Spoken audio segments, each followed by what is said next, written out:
Assalamualaikum warahmatullahi wabarakatuh. Halo adik-adik semuanya. Ketemu lagi dengan kakak, Cindy Lovanes. Nah, pada hari ini kita akan belajar tentang tema 2, yaitu udara bersih bagi kesehatan. Subtema 1, cara tubuh mengolah udara bersih pada pembelajaran yang ketiga. Nah, adik-adik, di sini muatan pembelajaran kita ada bahasa Indonesia, ada PPKN, dan IPS. Nah, sebelum kita masuk kepada materi, ada baiknya kita nih harus tahu tujuan pembelajarannya. Nah, di sini Bu akan menyampaikan tujuan pembelajarannya, yaitu dengan membaca teks, siswa mampu menjelaskan informasi terkait dengan pertanyaan apa, siapa, kapan, di mana, dan mengapa. Kedua, dengan menuliskan dalam bentuk peta pikiran, siswa mampu mempresentasikan informasi dari teks bacaan terkait dengan pertanyaan apa, di mana, kapan, siapa, dan mengapa. Ketiga, dengan menyimak penjelasan guru dan membaca informasi, siswa dapat menjelaskan makna tanggung jawab dan dengan warga masyarakat. Nah, yang keempat, dengan kegiatan wawancara, siswa dapat mengidentifikasi jenis-jenis usaha dan kegiatan ekonomi di sekitarnya. Dan yang terakhir, dengan menyimak penjelasan guru dan membaca informasi, siswa mampu mengidentifikasi jenis-jenis usaha dan kegiatan ekonomi masyarakat Indonesia dalam bidang pertanian, peternakan, perkebunan, kehutanan, perikanan, pertambangan, dan perindustrian. Nah, adik-adik, selanjutnya di sini ada pun kegiatan pembelajaran kita, yaitu di mana siswa membaca motivasi tentang hubungan antara ketersediaan oksigen dan tanggung jawab masyarakat.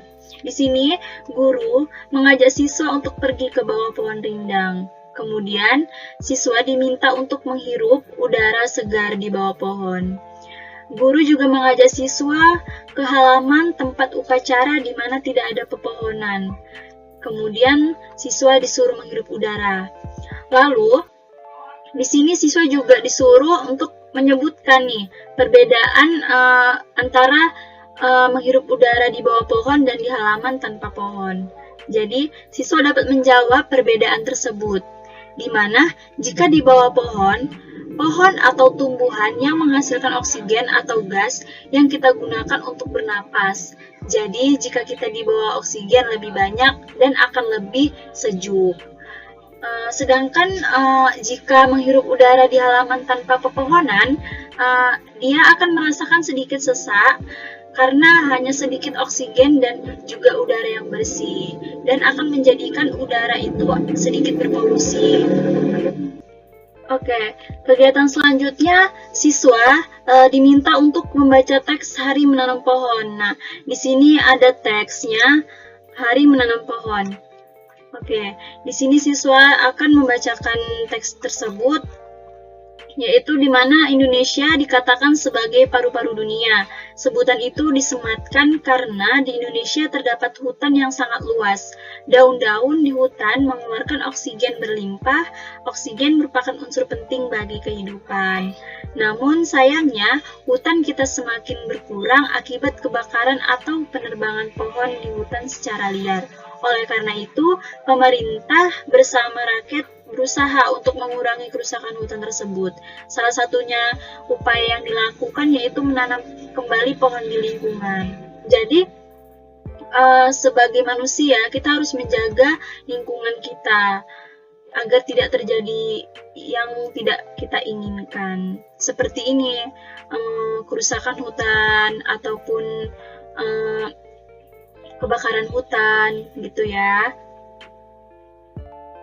Oke, selanjutnya di sini siswa menandai informasi-informasi penting pada teks bacaan.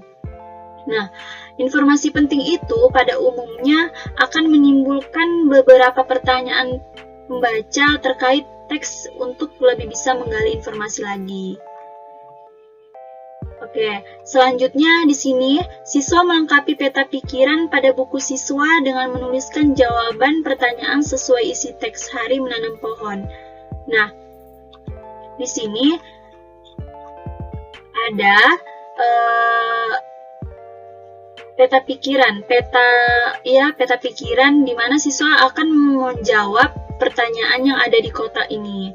Di sini ada pertanyaan kapan, apa yang dilakukan, di mana kegiatan dilakukan, kemudian siapa yang melakukan, pohon apa yang dilakukan, mengapa kita harus menanam pohon. Nah, di sini siswa dapat mengerjakan tugas peta pikiran ini.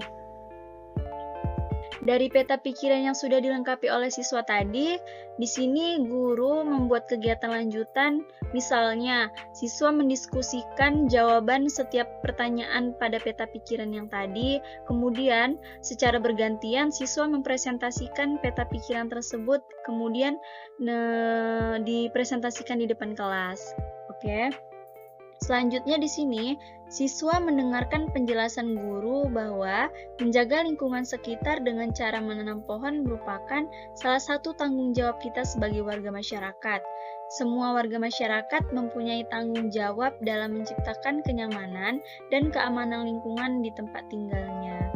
Selanjutnya, untuk mengetahui makna tanggung jawab, siswa di sini diminta untuk membaca teks tanggung jawab sebagai warga masyarakat. Nah, di sini adapun teksnya, yaitu siswa diminta untuk membaca teks tersebut, yaitu tanggung jawab merupakan sikap terpuji yang hendaknya dimiliki setiap individu. Nah, tanggung jawab sudah harus melekat pada diri setiap manusia dimanapun ia berada. Tanggung jawab merupakan salah satu nilai karakter bangsa yang diharapkan tertanam pada setiap individu, terutama peserta didik. Nah, tanggung jawab ini harus sudah ada sejak dini, harus sudah diterapkan di usia yang sekarang. Anak-anak sudah dapat menerapkan tanggung jawab di usia yang sekarang. Nah, selanjutnya kegiatan yaitu siswa menandai informasi-informasi penting pada teks bacaan, di mana siswa harus menandai informasi-informasi penting di bacaan tersebut untuk menggali informasi lagi, informasi yang penting, mengingat kembali tanggung jawab yang harus dilakukan sebagai masyarakat. Dan selanjutnya di sini ada siswa menceritakan makna tanggung jawab sebagai masyarakat. Siswa menceritakan kembali makna tanggung jawab sebagai masyarakat. Kemudian yang diharapkan itu supaya siswa dapat teliti atau cermat untuk lebih mengingat kembali apa sih makna dari tanggung jawab sebagai masyarakat. Nah, di sini selanjutnya siswa diminta untuk berkelompok karena mereka disuruh untuk mewawancari atau melakukan pengamatan, mengidentifikasi jenis-jenis usaha dan kegiatan ekonomi di masyarakat di sekitarnya. Tapi sebelumnya mereka harus membuat daftar pertanyaan dengan bimbingan guru.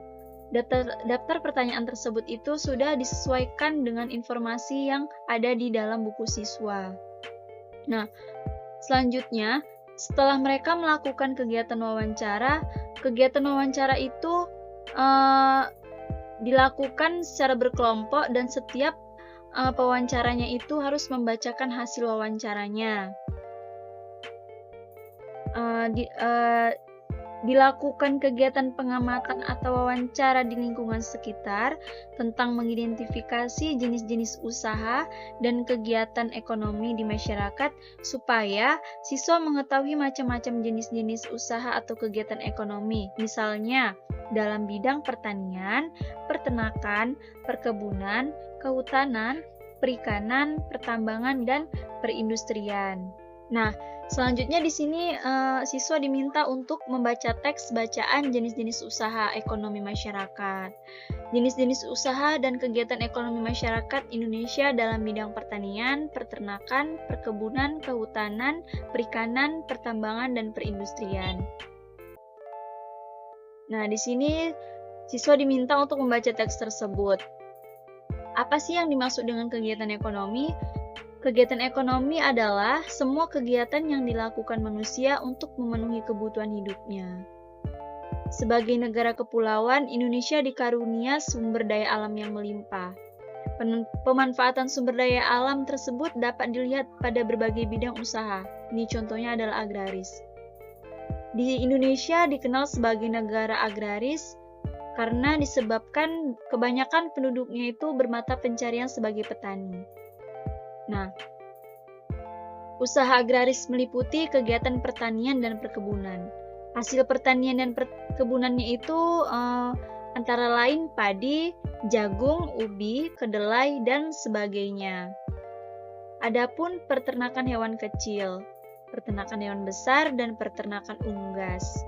Selanjutnya ada perikanan. Inilah contohnya. Perikanan darat, yaitu usaha memelihara dan menangkap ikan di perairan darat.